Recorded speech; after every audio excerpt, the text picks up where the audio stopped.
Bismillahirrahmanirrahim. Assalamualaikum warahmatullahi wabarakatuh. Yang pertama-tama marilah kita panjatkan puja-puji syukur kehadirat Allah Subhanahu wa taala. Berkat rahmat hidayatnya kita dapat berkumpul di forum yang berbahagia ini. Tidak lupa pula salawat beriring salam kita panjatkan kepada junjungan kita Nabi besar kita Nabi Muhammad SAW, yang semoga kelak di yaumil qiyamah kita mendapatkan syafaat darinya. Amin amin ya rabbal alamin. Adapun materi yang akan kami bahas pada presentasi kami ini yaitu mengenai mekanisme keuangan syariah berbasis akad lainnya. Dan anggota dari kelompok kami, yang pertama saya sendiri Jihan Andrian, yang kedua Mela Sinta, yang ketiga Lintang Trirahayu. Baik teman-teman, langsung saja pembacaan materi pertama yang akan dibacakan oleh Saudari Lintang Trirahayu. Pada Lintang dipersilakan.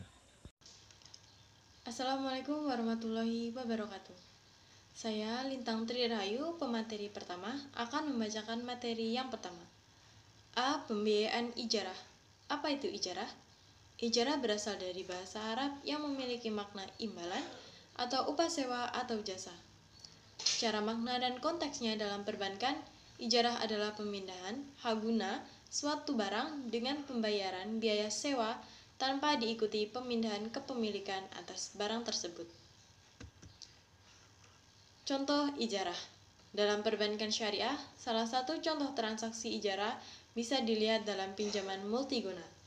Contohnya, seseorang menjaminkan sepeda motornya ke bank untuk mendapatkan pinjaman. Hak guna sepeda motor tersebut berpindah ke bank, namun tidak atas kepemilikannya. Setelah nasabah melunaskannya pinjamannya, maka guna sepeda motor tersebut kembali ke nasabah. Jenis ijarah. Jenis ijarah berdasarkan objek yang disewakan. 1. Ijarah manfaat. 2. Ijarah pekerjaan. Jenis ijarah berdasarkan PSAK nomor 107. 1. Ijarah asli. 2. Ijarah muntahiyah bitamlik. 3. Jual dan ijarah. 4. Ijarah lanjut. B. Kasus penerapan pembiayaan ijarah. Dalam hal lain, dinyatakan bahwa ujroh akan menjadi wajib dibayar oleh mustajir dan dapat dimiliki oleh mujir jika 1. Dipersyaratkan segera dibayar sebagaimana terdapat dalam kontrak. 2. Menyegerakan pembayaran ujroh dengan tujuan untuk mempercepat berakhirnya akad. 3. Membayar atas penggunaan objek sewa secara bertahap berdasarkan waktu penggunaan.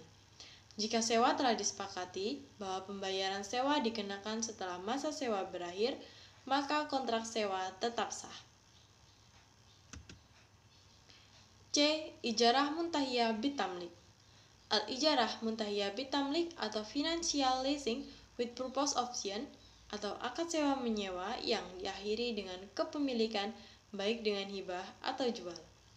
Beli atau jual beli merupakan istilah yang baru dan tidak ada dalam kitab-kitab turats di semua mazhab fikih. Untuk mengetahui definisi baru ini, penulis akan mengulas tersendiri dari akad musamma, yaitu al-ijarah, sewa menyewa, dan at-tamlik, kepemilikan. Baik, sekian materi dari saya. Selanjutnya saya kembalikan ke moderator. Baik, terima kasih Saudari Lintang telah membacakan materi yang pertama. Dilanjutkan pembacaan materi yang kedua oleh Saudari Mela Sinta. Pada Mela Sinta dipersilahkan. Saya Mela Sinta Damasari. Saya akan melanjutkan pembahasan dari Lintang Trirahayu, yaitu rukun akad IMBT. 1. Penyewa mustajir. 2. Pemilik barang muajir. 3. Barang atau objek akad makjur. D. Wadiyah. Kata wadiyah berasal dari wada asy syai'a, yaitu meninggalkan sesuatu yang ditinggalkan seseorang pada orang lain agar dijaga disebut wadiyah, karena dia meninggalkannya pada orang yang sanggup untuk menjaganya. Secara harfiah, Al-Wadiyah dapat diartikan sebagai titipan murni dari satu pihak ke pihak yang lain, baik individu maupun badan hukum yang harus dijaga dan dikembalikan kapan saja si penitip mengkehendakinya. Pinjaman kard.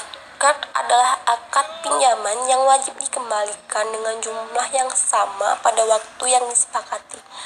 Secara teknis, pinjaman ini diberikan oleh seseorang atau lembaga keuangan syariah pada orang lain yang kemudian digunakan untuk kebutuhan yang mendesak.